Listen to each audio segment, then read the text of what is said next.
આવે છે કે powerful people comes from powerful places.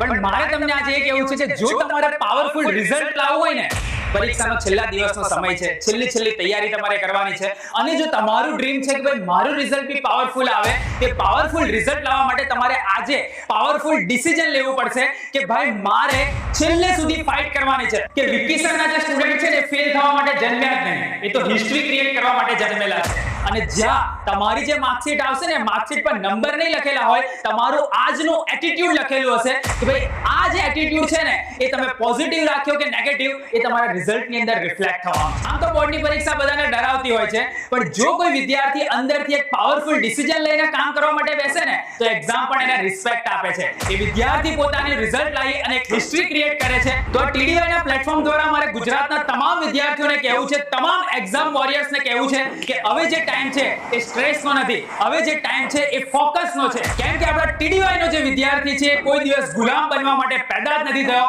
કિંગની જેમ એ પોતાની પરીક્ષા આપશે, કિંગની જેમ એ પોતાનો એટીટ્યુડ રાખશે, કિંગની જેમ એ પોતાનો 100% આપશે, અને એ જે રિઝલ્ટનો દિવસ આવશે એ નક્કી કરશે કે તમે ત્યાં ક્રાઉડમાં ઉભા રહીને તાળી વગાડશો કે સ્ટેજ પર જઈને ટ્રોફી ઉઠાવશો.